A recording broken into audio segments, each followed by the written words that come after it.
20장 21절에서 22절의 말씀을 보겠습니다. 우리 다 같이 한 목소리로 봉독하겠습니다. 시작. 예수께서 또 가라사대 너에게 평강이 있을지어다. 아버지께서 나를 보내신 것 같이 나도 너희를 보내노라. 이 말씀을 하시고 저희를 향하여 숨을 내쉬며 가라사대 성령을 받으라. 아멘. 저희들이 이제 월화수 성령 집회를 좀 합니다. 한 달 전쯤에 이 성령 집회를 이제 하고 하나님의 좀 은혜가 있었습니다. 또 저희들은 이제 새벽 기도로 따지면 이제 오늘까지 하면 총 6주를 특별 새벽 기도를 이렇게 열었습니다.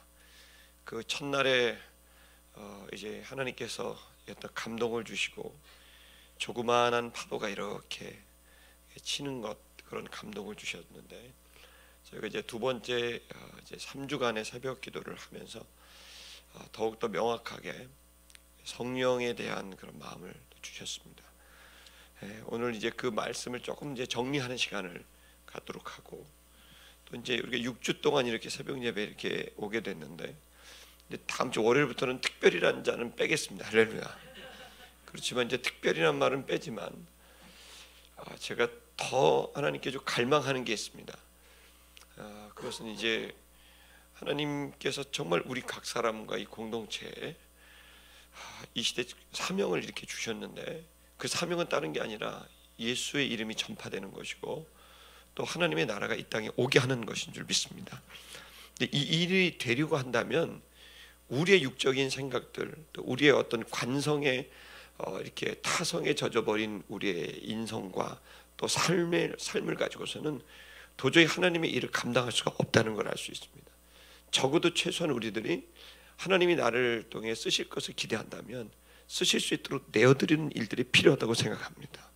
우리가 세상을 변화시키는 데는 한계가 있지만 주님 앞에 나아갈 수는 있다고 생각합니다. 그래서 우리들이 주님 앞에 나아가고 그 주님 앞에 나아갔을 때 주의 성령이 우리 속에 임해서 그 진리와 은혜는 우리에 가득하게 하시고 그걸 통해 우리를 쓰시고 우리를 사용하시는 것을 좀 기대할 수 있다고 생각합니다. 여러분, 우리 자신이 바뀌는 것도 우리 힘으로 안 됩니다. 우리 가정이 바뀌는 것도 우리 힘으로 안 됩니다. 이 나라, 이 민족, 이 신촌이 바뀌는 것도 안 됩니다. 근데 우리에게 그 사명을 주었어요. 그 사명을 할 수 없는데 어떻게 주셨는가? 할 수 있는 유일한 방법이 있는데 그게 뭐냐면 바로 성령을 우리에게 부어주셔서 너희가 성령이 임하시면 너희가 권능을 받고 그 권능을 통해 너희들이 증인이 될 수 있고 너희가 빛이 될 수 있다고 약속해 주신 겁니다. 여러분이 읽으신 본문의 말씀은요, 예수님께서 이제 십자가에 달려 돌아가실 때 모든 제자들이 전부 도망갔습니다. 요한을 제외하고는. 그 제자들이 예수님이 돌아가시고 난 다음에 그들에게 있는 자기 스스로 이제 예수의 제자의 삶을 사는 게 불가능하다는 걸 생각하고 그 두려움 속에 숨어 있고 도망갔던 이들을 부활하신 예수님이 직접 찾아오신 겁니다. 그리고 그 두려움에 젖어 있고 또 아무 일도 할 수 없다고 생각하는 영적 무력감에 빠져 있는 이들을 향해서 주님께서 너희가 평안할지어다. 마음이 불안하고 마음에 담대함이 없고 그 마음이 요동치는 것을 알고 계셨기 때문에 예수님께서 오셔서 하신 말씀이 뭐냐면 너에게 평안이 있을지어다라고 얘기해 주신 겁니다. 평안이 있을지어다. 근데 이제 평안이 있을지어다고 말씀만 하신 거죠. 사실 평안할지어다라고 마음의 평안함 그 말씀을 하셨지만 그거로 끝나신 게 아니라 그러면서 내가 너희를 보내는 게 양을 이리 가운데 보내는 것처럼 내가 너무나 마음이 좀 어렵다. 근데 이걸 어떻게 감당하냐? 내가 평안할 수가 없다. 그때 이제 주님 아버지께서 나를 보내신 것처럼 내가 너희를 이제 세상으로 보내는데 근데 니들 마음이 지금 평안하지 않다. 니들이 이것을 감당할 수 있을지 모르겠다. 그 말씀을 하시고 난 다음에 그들을 향하여 숨을 내쉬면서 그러면서 성령을 받아라. 그것밖에는 방법이 없다. 우리 육신의 연약함을 이길 수 있고 또 우리의 마음과 이 생각을 이길 수 있는 환경을 이길 수 있는 유일한 길은 성령을 받는 길밖에 없다고 얘기해 주신 겁니다. 오늘 우리들이 이것은 주님이 직접 하신 방법론입니다. 여러분이 이 복음이 전파되고 하나님 나라가 오려면 성령의 권능을 받는 길밖에 없습니다. 그 성령의 사람들이 나가서 일하는 겁니다. 그 성령의 사람들이 성령의 역할인 예수 그리스도와 연합을 이루고 하나님 아버지와 연합을 이뤄서 자신의 힘으로 가는 게 아니라 주님의 힘, 예수님의 힘, 아버지 하나님의 그 힘으로 일하기 시작하는 걸, 그걸 누가 감당하냐면 성령님이 감당하는 겁니다. 그러니까 이 성령이 충만하게 된다는 이 이야기는, 이것은 나의 힘으로 나의 지혜로 가는 게 아니라 예수 그리스도 그리고 하나님 아버지의 지혜와 능력으로 살아갈 수 있고 일할 수 있다고 하는 것을 말해주고 있는 줄 믿습니다. 많은 전도 세미나가 있고, 저도 개척학교를 이제 7번, 8번을 개척학교를 해보고 개척자를 세우고 전도 방법론, 교회 개척 방법론, 훈련 등등을 해보지만, 여러분 그런 것들이 중요하긴 하지만 절대로 그게 본질일 수 없다는 걸 저는 정말 많이 깨닫는 거예요. 그런 세미나와 방법론 중요합니다. 그런데 그보다 더 중요한 게 있는데, 그 본질이 있는데, 그게 뭐냐면 그에게 성령이 임해야 되는 거예요. 그 성령이 임하지 않으면, 그 성령의 권능이 없으면 기본적으로 방법론은 소용이 없는 겁니다. 동력 자체가 없는 것입니다. 저는 저와 여러분들에게 이 성령이 임하는 은혜가 꼭 있게 되길 주의 이름으로 축복합니다. 우리 고린도전서 2장 4절에서 5절을 한번 좀 보겠습니다. 다 같이 읽겠습니다. 시작. 내 말과 내 전도함이 지혜에 권하는 말로 하지 아니하고 다만 성령의 나타냄과 능력으로 하여라고 돼. 바울이 뭐라고 말하냐면, 바울처럼 너무너무 똑똑한 사람, 최고의 엘리트입니다. 이 사람이 한 말이, 내가 너에게 사람의 지혜로 이렇게 하지 않는다. 이건, 이 믿음은 그걸로 나오는 게 아니다. 믿음이 전달되게 해야 되는 이 유일한 방법은 성령, 하나님의 성령의 능력으로 이것이 나타나게 된다라는 얘기를 하고 있는 겁니다. 고린도서 4절 5절. 그래서 4절 다시 한번 볼게요. 4절 글씨가 제가 안 보여서, 고린도전서 2장 4절 이렇게 다시 한번 할게요. 내 말과 전도함이 지혜에 권하는 말로 하지 아니하고, 지혜에 권하는 말이 아니고 다만 성령의 나타남과 능력으로 하고 있다. 이게 바울이 얘기한 복음 전파의 이유인 거예요. 이건 뭐죠? 그 다음에 5절, 아까 게 훨씬 나은 것 같아요. 5절 시작. 너희 믿음이 사람의 지혜 있지 아니하고 다만 하나님의 능력에 있게 하려 하였노라. 그러니까 우리가 이 믿음 안에 거하는 것도 하나님의 능력, 성령의 능력이고, 또 내가 복음을 전파했을 때 이것도 성령의 능력으로 된다는 것을 얘기하고 있는 겁니다. 마태복음 28장 19절에서 20절, 우리 너무나 잘 아는 말씀이죠. 한 번 더 보겠습니다. 마태복음 28장 19절에서 20절.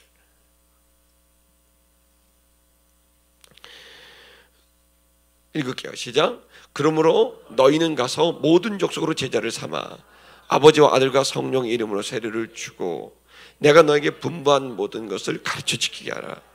볼지어다 내가 세상 끝날까지 너희와 항상 함께 있으리라 하시니라. 아멘. 예수님이 어떻게 항상 함께 합니까? 세상 끝날까지. 성령님을 통해, 성령님은 연합시키고 교통하시는 분이라는 거예요. 그러니까 예수님이 우리가 동행할 수 있는 그 근거는 뭐냐면 성령님께서 예수님과 우리를 붙여버리는 겁니다. 그래서 우리와 함께 하실 수 있게 되는 거예요. 근데 이게 뭐와 관련되냐면 너희가 가서 모든 족속으로 제자를 삼는 이 복음 전파와 관련이 되어 있는 겁니다. 내가 너에게 분부한 모든 걸 가르쳐 지키게 하라고 하는 이 전도에 대한 거, 훈련에 대한 거, 가르치는 거, 교육, 지키게 한다, 훈련, 이 가르쳐 지키게 하는 복음 전도의 일을 하려면 예수님이 함께 해야 되는데, 예수님이 우리와 함께 할 수 있게 하는 방법이 뭐냐면 성령을 보내주셔서 그분을 통해 예수와 우리가 연합돼 갖고 동행할 수 있도록 만들어 주신다는 겁니다. 그래서 우리에게 필수적으로 필요한 게 바로 성령이 우리에게 임하게 되는 일입니다. 누가복음 24장을 좀 보겠습니다. 누가복음 24장 46절에서 49절 읽을게요. 시작. 또 이르시되 이같이 그리스도가 고난을 받고 제3일에 죽은 자 가운데서 일어날 것과 또 그의 이름으로 죄의 사함을 얻게 하는 회개가 예루살렘으로부터 시작하여 모든 족속에게 전파되는 것이 기록되었을 때 너희는 이 모든 일의 증인이라. 그리고 49절 볼지어다 내가 내 아버지의 약속하신 것을 너에게 보내리니 너희는 위로부터 능력을 입히울 때까지 이 성에 유하라 하시니라. 이 말씀이 뭐냐면 이 회개의 복음이 땅끝까지 전파가 될 거라는 겁니다. 모든 족속에게. 근데 이러한 복음 전파가 되기를 위해선 하늘로부터 능력이 입히어야만 이게 가능하기 때문에 그걸 능력을 입히울 것을 너에게 약속하니까 너희가 이 성을 떠나지 말고 그 능력이 임할 때까지 기다리라고 말씀하는 거예요. 여러분 이 원리를 아는 건 우리가 땅끝까지 회개의 복음을 전하기가 어렵다는 거예요. 뭐가 필요하냐? 왜 우리의 말과 우리의 가르침과 전도에 힘이 없느냐? 위로부터 내려오는 그 능력이 우리 속에 없기 때문에 우리가 말을 하고 성경을 전해도 회개가 일어나지 않고 변화가 일어나지 않는다는 거예요. 그 말의 권능과 권세가 없는 거죠. 여러분 저와 여러분들은 우리가 지혜의 말로 우리의 어떤 그 합리적인 그런 뭐 얘기로 이렇게 전달되게 되면 뭔가 저 사람이 마음이 바뀌고 설득되고 이럴 것 같다고 생각한다면 여러분 바울은 처음부터 그렇게 하지 않았다는 거예요. 그럼 바울이 어떻게 위대한 복음 전파를 그 성공적으로 이룰 수 있었습니까? 그가 유일하게 의존했던 것은 성령 하늘로부터 능력이 임하는 거기에 초점을 맞춰버린 거예요. 그렇게 그 초점을 맞춰버리면 그가 입을 열지 않아도 그냥 그 모습만 봐도 그 마음의 변화가 생기게 되는, 결국 복음 전도는 어떤 지혜롭고 합리적인 말에 나오는 게 아니라 성령께서 역사해 주셔야 되는 것입니다. 그 성령의 권능이 하늘로부터 입히우게 됐을 때 여러분이 복음 전파가 일어나게 되고 하나님 나라가 이 땅에 일어나게 되고 그 사람들이 하나님이 계심을 느끼게 되는 겁니다. 그래서 결국에는 뭐에 초점을 맞춰야 되느냐? 하나님의 성령이 위로부터 내려오는 거, 여기에 초점을 맞춰야 됩니다. 아멘입니까? 그래서 여러분 우리들이 계속 3주간 동안 이걸 하면서 계속해서 기도하고 하나님께 나아가는 거 아닙니까? 그러면 여러분 성령이 우리 속에 임하게 되면 어떤 일이 벌어지느냐? 저는 7가지로 이제 좀 정리해봤습니다. 그래서 성령님의 7가지 표적이라고 이제 제가 이걸 제가 죽으면 이런 거 이렇게 담겨주시고 갖고 성령의 7가지 표적이 나타난다 이렇게 성령의 열매 9가지, 성령의 은사 9가지 있지만 제가 이제 정리해 보면 성령의 7가지의 표적들이 나타날 것이라고 이제 정리가 좀 됩니다. 첫 번째는 뭐냐면 실제로 악령이 떠나가게 되는 것을 우리가 알 수 있습니다. 마가복음 16장 17절에서 18절을 성령이 임하면 악령이 떠나가게 되십니다. 여러분 이것은 서로 관계가 되는 거예요. 16장 17절 18절 다 같이 읽겠습니다. 시작. 믿는 자들에게는 이런 표적이 따르니 곧 저희가 내 이름으로 귀신을 쫓아내며 새 방언을 말하며 18절 뱀을 집으며 무슨 독을 마실지라도 해를 받지 아니하며 병든 사람에게 손을 얹은즉 나으리라 하시더라. 이 표적이 따르게 되는데 그 믿는 자들이란 이 믿음이 가능한 것은 성령께서 역사해 주셔야 가능합니다. 그래서 물과 성령으로 거듭나게 되는 겁니다. 근데 이때 물과 성령으로 거듭나는 이 성령의 역사가 물은 회개를 말하는 것이고 성령은 우리 속에 주님이 임하게 되는 걸 말하는 겁니다. 그래서 물은 씻어내는 겁니다. 우리를 비워내는 겁니다. 그리고 그 안에 성령이 임하게 돼서 우리가 믿게 되는 겁니다. 그걸 통해 우리가 거듭났다 이렇게 표현하게 되는 거죠. 자, 그럼 그 성령이 우리 속에 임하게 되게 되면 그 믿는 자들에게 무슨 표적이 따릅니까? 귀신이 떠나가는 거예요. 우리를 시험하고 우리를 공격했던 내 마음을 흔들어 놨던 계속해서 우리가 이 귀신에 대한 이야기를 나눴습니다. 그런 공격에서 우리가 어떻게 돼요? 자유함을 얻게 되고 그 귀신이 떠나가는 역사가 일어나게 되는 겁니다. 여러분 수많은 사람들이 귀신의 역사 속에 시험 들고 흔들리고 어려움 속에 빠지게 됩니다. 여러분 이걸 영적으로 분별력을 갖고 접근하셔야 됩니다. 여러분이 지금부터 생각해야 될 것, 성령을 받게 되면 이러한 무수한 공격들, 이러한 모든 흔들어 놓는 것에서 요동하지 않고 편하게 믿음의 길을 갈 수 있는 놀라운 영적인 강건함이 생기게 되는데 그 영적인 강건함이 성령이 임하게 됐을 때 이루어지게 된다는 걸 알아야 됩니다. 그래서 여러분 성령이 임하게 되면은 한 길로 왔다 7길로 도망가는 역사가 일어나게 되는 것을 믿으시기를 축복합니다. 마태복음 12장 28절도 보시면 이렇게 했습니다. 시작. 그러나 내가 하나님의 성령을 힘입어 귀신을 쫓아내는 것이면 하나님의 나라가 이미 너희에게 임하였네. 예수님이 직접 한 것은 자신도 귀신을 쫓아낼 때 성령을 힘입어서 귀신을 쫓아내셨다는 거예요. 심지어 예수님조차도 귀신을 쫓아낼 때는 성령을 힘입어서 이 악령을 쫓아냈다는 겁니다. 여러분, 그러면 하물며 우리입니까? 여러분, 저와 여러분들이 이런 귀신의 역사가 무슨 우리가 생각하는 귀신이 이렇게 가쓰고 나타나고 가만히 이게 그런 두루마기 입고 나타나고 아니면 이제 소복 입고 머리 흐트리고 나타나고 이런 거로 이렇게 생각하면 여러분 그냥 전설의 고향을 이제 보시는 거예요. 성경이 아니고, 성경은 전설의 고향이 아니에요. 사람이 지어낸 얘기가 아니에요. 성경이 말하고 있는 악령은 여러분 거기서 얘기하는 건 전혀 다릅니다. 인격체입니다. 그리고 우리에게 아주 광명한 천사의 모습으로 오기도 하고 우리에게 매력적으로 다가오기도 합니다. 또 어떨 때는 무섭게 다가오기도 합니다. 아름다운 교회 성도 여러분, 이것에 귀신이 그럼 하는 일이 뭡니까? 예배를 멀리하게 하고 하나님을 떠나가게 하고 점점 마음을 흔들어 놓게 하고 약하게 하는 이 모든 요소들을 계속 자극하고 해서 우리를 어떻게든 하나님께 쓰임받지 못하게 하고 우리를 어떻게든 하나님의 길에서 멀어지게 하는 이 일체 일들을 귀신이 하고 있는 거예요. 그러면 우리 마음속에 흔들리고 있다. 그러면 이것이 귀신이 직접적으로 역사하든 시험을 하든 건드리든 여러분의 영혼이 강건해져야 됩니다. 이 강건해지려면 주의 영이 우리 속에 임해야 이것들이 강건해질 수 있게 되는 것인 줄 믿습니다.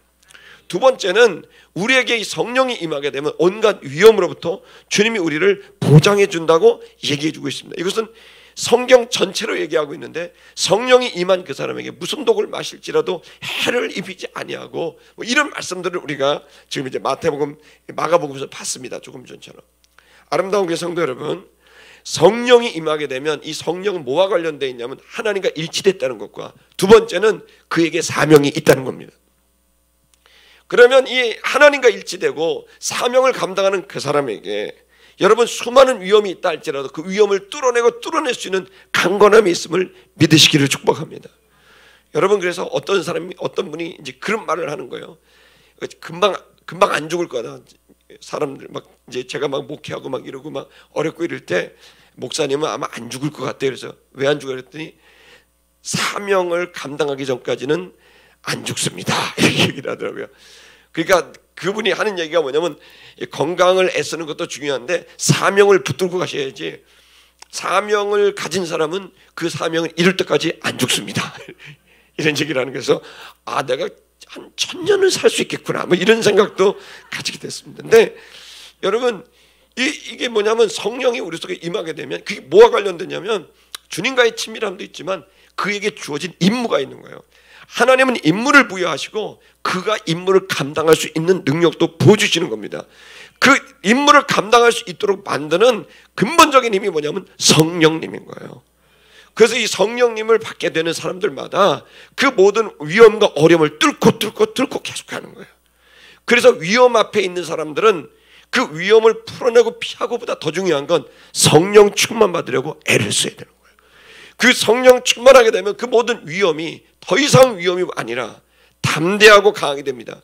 그 위험 속으로 그냥 들어갈 정도로 사명 감당에 불타버리는 겁니다. 저와 여러분에게 이러한 성령의 충만함이 있기를 주의 이름으로 축복합니다.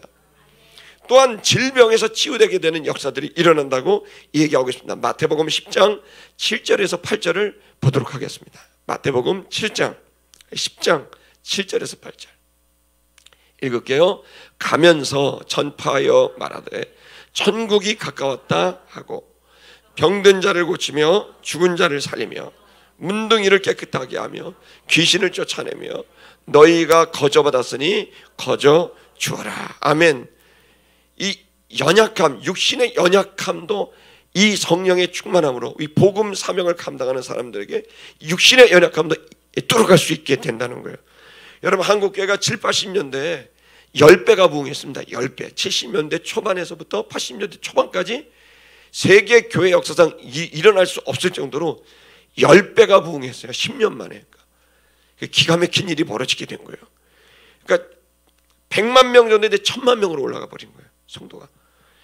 여러분, 이러한 놀라운 기적적인 역사가 이제 일어나게 되는데, 그때 일어났던 가장 강력한 일이 뭐냐면 질병에서 치유되고 모든 연약함이 낫게 되는 표적과 기사가 막 일어나게 되는 거예요. 심지어 이 필름을 만들어서 영화가 나온 적도 있어요. 다큐멘터리 영화. 질병에서 치유받은 사람들이 그 장면을 찍어서 그 필름 영화가 있기도 했습니다. 그걸 한번 좀 보고도 싶은데요. 근데 이러한 기적과 같은 질병의 치유 역사가 일어나게 되는데, 이제 그 이후부터 이제 하나님께서 이제 한국 교회가 또 침체기를 들었는데, 또 공교롭게도 그 다음엔 이런 질병의 치유들이 상대적으로 줄어들게 돼요. 근데 내가 이제 뭘 생각하냐면, 질병의 이 문제를 병원이 가면 되는데 맞는 얘기입니다. 근데 중요한 것은 하나님께서 직접 신적인 어떤 역사를 통해 디바인 힐링이라는데, 그 신이 개입하셔서 낫게 하는 질병의 치유가 우리 가운데 희소적으로 된다는 얘기는, 다른 말로 말하면 성령의 역사가 상대적으로 줄어들었다는 얘기일 수도 있다는 것을 생각할 수 있는 겁니다. 어쩌면 많은 지금 우리 기독교 신자들과 또 교회들이 하나님을 의존하기보단 계속해서 우리의 힘과 우리의 시스템을 의존할 때가 많다는 겁니다. 지금도 여러분, 제가 지금 80년대 교회 왔을 때, 제가 예를 들어서 이제 제가 성가대원이었는데, 그때 처음에 어떻게 성가대였는데, 성가대를 딱 가는데 이제 제가 이제 몸이 아플 때도 있고 그러지 않습니까? 근데 이제 저는 이제 그래도 튼튼했는데, 성도들이 누가 아프다 그러면 이제 그 우리 파트장님이 전화가 와요. 근데 저는 받아본 적은 없는데 파트장님이 안 온 사람한테 지금 한 성가대 연습에 안 왔으면 전화를 합니다. 그 따라랑 그때 핸드폰이 없으니까 따라랑 막 바꿔주고 막 한참 거린 다음에, 그래도 제가 옆에서 들으니까 제가 너무 몸이 아파 그랬더니, 나오면 안 아파, 빨리 나와. 아니 진짜로 저는 그거를 너무 여러분, 그러니까 뭐 이렇게 되면 나오면 안 아파. 그 파트장의 믿음이 보통이 아니에요.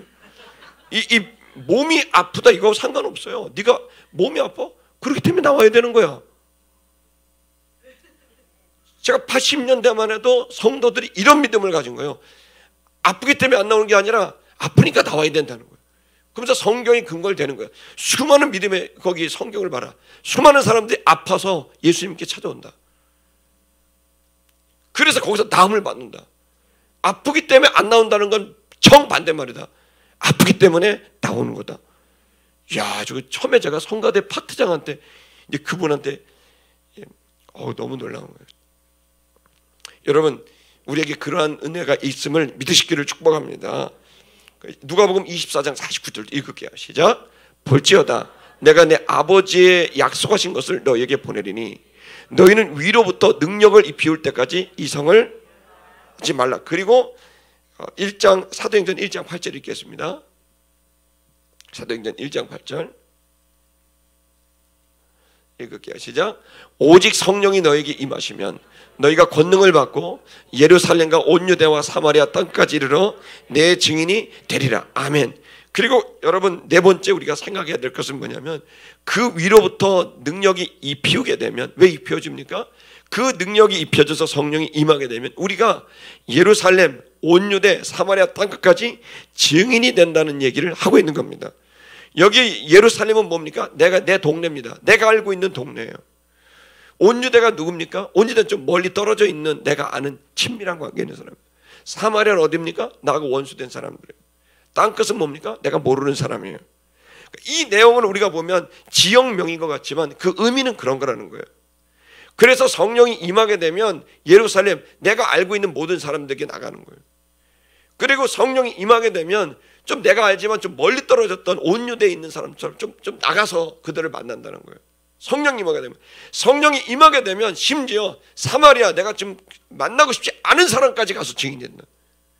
성령이 임하게 되면 내가 전혀 모르는 그 사람들에게 꼭 가서 그들에게 복음을 전해 증인이 된다는 겁니다. 여러분, 성령이 임하게 되면 우리 자신도 모르게 이처럼 증인이 되는 역사가 일어나는 걸 믿으시길 축복합니다. 그러니까 누구도 가리지 않는 거예요. 누구도 가려. 성령 임함. 근데 성령 임하지 않으면 사람 가리는 거예요. 누구 가리고 누구는 안 만나고 누구는. 여러분, 성령 임하면 가리지 않는 거예요. 그리고 그들에게 예수를 증거하게 되는 거예요. 심지어 사마리아 원수까지, 심지어 알지도 못하는 사람까지 길거리 가다가도 그들에게 복음을 전하게 되는. 근데 이게 억지로 훈련되는 게 아니라 성령이 임하면 그 일이 하고 싶어진다는 겁니다. 여러분, 이러한 성령의 표적들이 여러분에 있게 되기를 주의 이름으로 축복합니다. 그리고 에스겔서 36장 25절에서 26절 다 같이 읽겠습니다. 시작. 맑은 물로 너에게 뿌려서 너희로 정결케 하되 곧 너희 모든 더러운 것에서와 모든 우상을 섬김에서 너희를 정결케 할 것이며 또 새 영을 너에게 속에 두어 새 마음을 너에게 주되 너희 육신에서 굳은 마음을 제하고 부드러운 마음을 줄 것이며. 무슨 얘기입니까? 우리 굳은 마음이 있고 상한 마음이 있는데 성령을 줘서 이걸 전부 제해버리고 새로운 마음을, 성령 새 영을 부어서 새로운 마음과 새로운 생각을 우리 교체시켜 주신다는 겁니다. 성령이 임하면 우리의 마음이 교체됩니다. 그리고 그것은 새로운 반성이고 회개가 일어나게 되는 겁니다. 내가 이렇게 살면 안 되겠다, 이런 생각을 가지게 되고 새 마음, 새 생각을 갖고 싶어지는 겁니다. 요한복음 16장 7절에서 8절을 읽겠습니다. 시작. 그러하나 내가 너에게 실상을 말하노니 내가 떠나가는 것이 너에게 유익이라. 내가 떠나가지 아니하면 보혜사가 너에게로 오지 아니할 것이요 가면 내가 그를 너에게로 보내리니. 8절. 그가 와서 죄에 대하여 의에 대하여 심판에 대하여 세상을 책망하시리라. 아멘. 성령이 오게 되면은 우리의 죄에 대해서 깨닫게 해주시는 거예요. 그전엔 이게 죄라고 전혀 느끼지 못했는데 내가 잘못했구나라는 걸 깨닫게 해주시고, 의에 대하여 이 의가 도저히 나에게서 나올 수가 없고 오직 이 의는 주님으로밖에는 나올 수가 없구나. 그래서 이제 주님에 대한 나에게 의가 없다는 것을 깨닫고 이제는 주님에게만 의가 있다는 걸 깨닫고, 그리고 마지막에 심판에 대하여 하면 내가 이것 때문에 나중에 내가 이제 죄를, 내가 의를, 결국에는 내가 이 심판으로 내가 맞이할 수 있으니 두려운 마음으로 내 생애를 하루하루 살아가야 되겠다라고 하는 걸 누가 이렇게 하신다고요? 성령님이 해주신다는 거예요. 성령이 내 안에서 내적 증거를 주는 거예요. 죄에 대하여 반응하시고 의에 대해서 반응하시고, 그리고 내 마음에 계속해서 심판의 마음을, 그 두려움까지도, 경외하는 마음까지도 성령께서 주셔서 우리를 자극해 주셔서 우리가 예수 그리스도와 하나가 되고 하나님 아버지와 하나가 되고 그리고 사명을 감당할 수 있도록 성령께서 역사하심을 믿으시길 바랍니다. 요한복음 16장 이제 9절에 보게 되면 16장 9절 아래 한 번 더 읽겠습니다. 죄에 대하여라 함은 저희가 나를 믿지 아니하며. 그러니까 이 죄가 뭐냐면 믿지 않는 죄라는 거예요. 성령께서 계속 우리에게 자극하는 건 윤리와 도덕적인 이익을 자극하는 게 아니라 예수 그리스도와 하나님 아버지를 믿지 않고 계속 나 혼자 생각하는 이것. 그래서 주님을 의존하지도, 주님을 의식하지도 않고 생각하지도 않는 바로 이 죄에 대하여 성령께서 새롭게 우리에게 깨닫게 해주신다는 거예요. 그전까지 나의 양심은 윤리와 도덕적인 죄를 깨닫게 합니다. 거짓말을 했거나 도둑질을 했거나 이렇게 된 거에 대해서만 죄를 깨닫게 하는데, 이제 성령이 임하게 되면 하나님에 대한 죄를 깨닫게 된다는 거예요. 성령이 임한 사람과 임하지 않는 사람의 특징은, 임하지 않은 사람들은 계속 윤리와 도덕적인 것 갖고 얘기를 해요. 그러나 성령 임한 사람들은 하나님의 인격에 대한 죄와 의에 대해서 얘기하고 있는 거예요. 그 성령님은 하나님의 인격, 예수님의 인격을 대면하게 하기 때문에 그런 겁니다. 아름다운 게 성도 여러분, 여러분에게 성령이 임한다면 드디어 하나님을 의식하게 될 겁니다. 그것이 성령의 사역인 것입니다. 로마서 1장 21절도 다 같이 읽겠습니다. 시작. 하나님을 알되 하나님으로 영화롭게도 아니하며 감사치도 아니하고 오히려 그 생각이 허망하여지며 미련한 마음이 어두워졌나니. 그러니까 성령이 임하게 되면은 이 말을 거꾸로 하면 하나님께 영광을 돌리고 하나님께 감사합니다 이렇게 된다는 거예요. 그런데 성령이 임하지 아니하면은 이 사람들이 뭐냐면 성령께서는 하나님께 영광을 돌리지도 않아요. 감사하지도 않아요. 오로지 사람 때문에 모든 걸 하는 거예요. 자신의 위신 때문에 하는 거예요. 이거는 성령이 받은 게 아니에요. 이건 종교인 거예요. 뭐 양심의 자유, 이게 다 자기 때문에 하는 거고 사람들에 대한 평판 때문에 하는 것이고 이것 때문에 이제 하는 건데, 성령이 임하게 되면 뭐 때문에 하냐면 자기 자신 때문도 아니고 다른 사람 때문도 아니에요.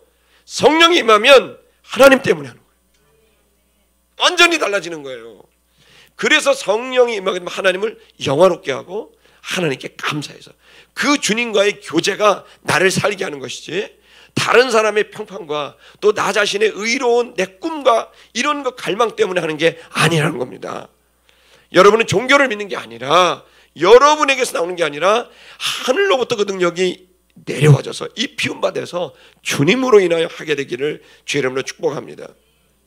자기 중심적이어서 자기 정욕적인 거죠. 정욕적이란 말은 자기 중심적이란 말입니다. 내 몸뚱이에서 내 갈망에서 나오는 그게 자기 중심적이에요. 인간은, 여러분, 우리가 이제 이기적 유전자 이런 얘기를 하지 않습니까? 결국에는 빵 한 조각이 있을 때 그 빵 한 조각이 하나 남았는데 이거 누가 먹을까? 인간은 자기가 먹는다는 거예요. 싸워서라도. 이게 정욕인 거예요. 인간은 결국 자기의 생존을 위해 사는 겁니다. 그런데 여러분, 이렇게 사는 게 아니라는 걸 깨닫게 되는 거죠. 자기 중심에서 그리스도 중심으로 바뀌게 되는 겁니다. 이게 성령이 주시는, 자극하시는 양심의 가책을 주는 거예요.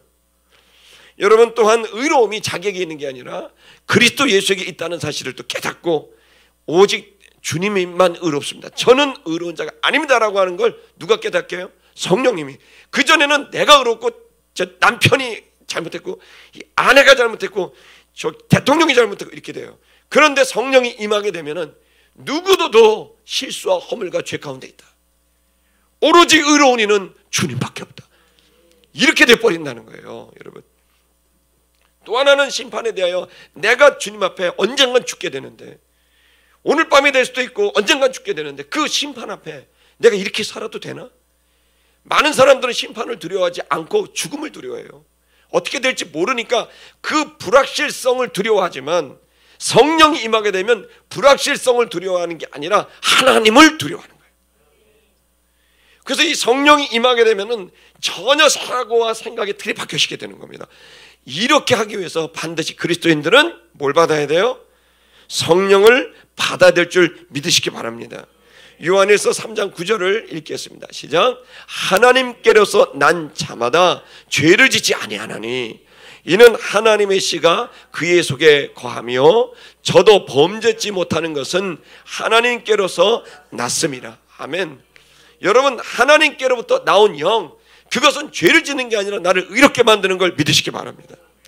그러나 내 몸뚱이를 갖고 있고 내 혼을 갖고 있으니까 여기에는 실수와 죄와 허물들이 있습니다. 그러나 여러분, 여러분의 정체성을 여러분의 몸과 혼에 두지 마시고 그리스도 예수의 죽으심과 부활로 새로 얻게 된 여러분의 영에 두시길 축복합니다. 그 영은 죄를 짓는 게 아니라 계속해서 의를 향해 가고 있는 거예요. 그 영은 계속해서 우리를 의를 향해 가는 거예요. 그리고 내 몸과 혼은 계속해서 내 죄 가운데 실수와 허물이 있지만 언젠간 뭐만 남습니까? 내 영만 남는 겁니다. 그 영이 하나님 앞에 가는 겁니다. 그러므로 여기서 말하고 있는 것은 너의 그 영은 죄를 짓지 아니하나니 그 영이 결국에는 하나님께로서 이게 낫기 때문에 그렇다. 여러분 안에 생명이 두 개가 있는 걸 믿으시기 바랍니다. 하나의 생명은 원래 아버지 어머니로부터 나온 그 생명입니다. 근데 또 하나의 생명이 여러분 안에 있습니다. 그 생명은 회개와 성령으로 태어난 여러분의 영입니다. 그걸 거듭났다, 다시 태어났다라고 말합니다. 그 생명의 씨앗이 내 안에 딱 들어온 거예요. 그러면 여러분의 정체성은 어디 있느냐? 육과 몸을 갖고 있는 그 몇십 년 전에 태어난 내가 아니라 내가 예수 그리스도를 알게 돼서 나는 죄인이다라는 걸 깨닫고 오직 주님만이 의롭다는 걸 깨닫고 내가 생명을 얻을 길은, 내가 의로울 길은 주님밖에 없다, 내가 그분을 붙드는 길밖에 없다는 걸 깨달아서 내가 이제 주님을 믿겠습니다라고 했을 때 그 아들의 영을 우리에게 주시는 겁니다.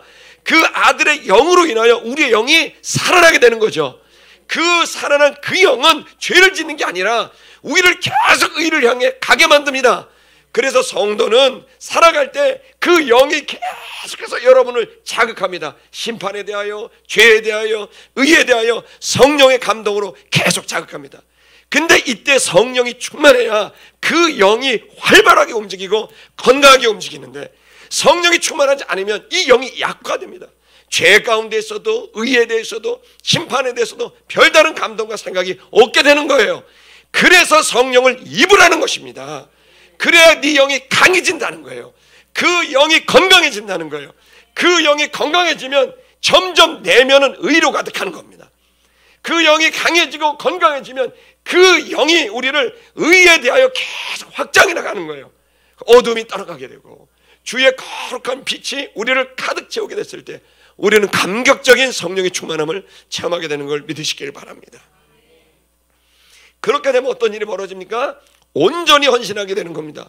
이걸 누가 월급 줘서 시키는 게 아닙니다. 이건 무슨 누가 설득해서 하는 게 아닙니다. 나중에 뭔가를 얻으니까 내가 오늘은 해주고 하자, 이런 거래가 아닙니다. 성령이 충만하게 되면 누가 시키지 않았는데도 온전히 헌신하게 되는 겁니다. 성령 충만을 받는 게 그래서 훨씬 행복합니다. 하기 싫은데 억지로 하는 건 정말 고통스러운 겁니다. 여러분, 성령의 충만함을 받은 이유는 그것이 누가 시켜서가 아니라 갈등의 구조 속에 억지로 뽑아낸 게 아니라 성령이 여러분을 감동해서 즐거운 마음으로 기쁜 마음으로 헌신의 자리에 이르게 되는 이런 체험을 하셔야 되는 겁니다. 로마서 14장 23절을 다 같이 읽겠습니다. 시작. 의심하고 먹는 자는 정죄받았나니 이는 믿음으로 쫓아 하지 아니한 연고라. 믿음으로 쫓지 아니하는 모든 것이 죄니라. 하나님에 대한 믿음으로 해야 되는데 하나님에 대한 믿음으로 하지 않고 억지로 이 모든 게 다 뭐라고요? 죄라는 거예요. 그러니까 하나님하고 직접적 관계없이 가버리는 이것의 형태를 이 성경이 이제 제안하고 있는 겁니다. 아름다운 성도 여러분, 주님 때문에 하시길 축복합니다. 고린도후서 1장 22절을 보겠습니다. 고린도후서 1장 22절 읽겠습니다. 시작.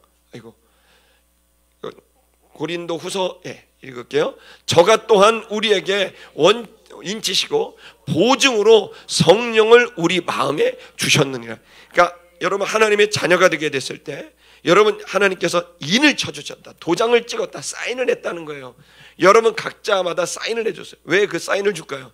그게 바로 우리가 누구인지 하나님의 것이라는 것을 사인해 주는 거예요. 그래서 여러분, 고대사에 보면 짐승이 있으면 거기다 인장을 찍습니다. 칙 불을 대어가지고 그 말 엉덩이다 칙 지집니다.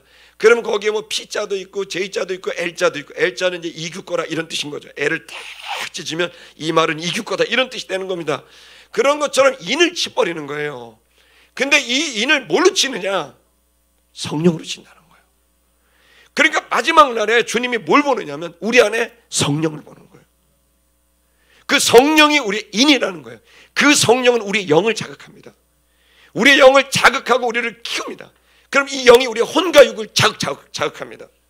그러면서 죄와 의와 심판에 대해서 계속해서 막 우리에게 감동을 주는 겁니다. 여러분, 이런 활동이 내부적으로 원활하게 일어나고 있다고 한다면 여러분, 성령 충만의 증거인 걸 믿으시기 바랍니다. 로마서 8장 16절 보겠습니다. 읽을게요. 성령이 친히 우리 영으로 더불어 우리가 하나님의 자녀인 것을 증거하시나니. 그러니까 결국 하나님의 자녀를 증거하는 건 교회 다니는 거 아닙니다. 직분 아닙니다. 목사냐 장로냐 이거 아닙니다. 내가 하나님의 자녀라는 걸 증거할 수 있는 유일한 길은 성령입니다. 그게 우리의 인이 되는 것입니다. 그럼 그 영이 우리 속에 있느냐? 이건 우리 스스로가 검증할 수밖에 없습니다. 이게 지금 일어나는지 없는지 다른 사람은 몰라요. 내면의 문제이기 때문에. 감추면 감춰져요. 자기 자신이 아는 겁니다. 저는 저와 여러분들이 성령의 충만함을 받게 되기를 바랍니다. 그분이 완전히 내 영과 혼과 육을 압도하는 역사가 있기를 축복합니다. 그러면 이 영이 결국엔 뭐라냐? 우리를 성결과 거룩에 이르게 합니다. 로마서 6장 6절을 보겠습니다. 로마서 6장 6절. 로마서 6장 6절. 레위기 다음에 읽을게요. 시작. 우리가 알거니와 우리 옛사람이 예수와 함께 십자가에 못 박힌 것은 피의 몸이 멸하여 다시는 우리가 죄에 대하여 종로로 타지 아니하려 함이니까. 보세요. 죄의 몸을 멸하여라는 겁니다. 예전에 내가 살았던 내 속사람, 이걸 멸해버리는 거예요. 옛사람을 멸하고 그걸 십자가에 못 박아 죽이고 이제는 내 속사람이 새로워지게 된다는 겁니다. 하나님의 영으로 된 이 속사람을 가지게 되는 거예요. 여러분의 이 겉의 몸이 아니라 여러분의 속사람, 이 속사람이 더 이상 죄의 종로로 타는 게 아니라 죄에 끌려다니는 게 아니라 이제는 의를 생산해내고 의를 이루어가는 속사람으로 변화되는 걸, 이 대체되는 이 은혜가 여러분의 있기를 축복합니다. 근데 이게 성령이 충만할 때 일어나는 거예요. 성령이 충만하게 되면 이 속사람이 건강해지는 거예요. 활발하게 일어나는 거예요. 그래서 이 부분에 대해서 계속해서 로마서 모든 서신서에 여러분 결론은 하나예요. 성령을 받아야 된다는 거예요. 네가 성경의 지식을 아느냐? 너가 세상에 어떤 지위가 있고 지식이 있고 능력이 있느냐? 너무너무 미안한데 하나님에 대하여는 아직 살아있는 게 아니다. 그것이 너희의 본질이고 너의 본질인 영, 그리고 네가 가야 될 하나님의 나라, 그리고 영이신 하나님, 그리고 하나님 보좌 앞에 있는 그의 아들, 이 모든 것들이 네 안에 본질로 핵으로 들어와 있는데 이 핵과 같은 이 영이 강건해지려면 오직 그 한 분이 활발하게 움직여야 된다. 그분이 바로 성령입니다. 그분이 이것을 해서 우리를 조합시키고 연합시키고 하나가 돼서 증폭시키고 에너지를 함축시키고 푹 넣는 겁니다.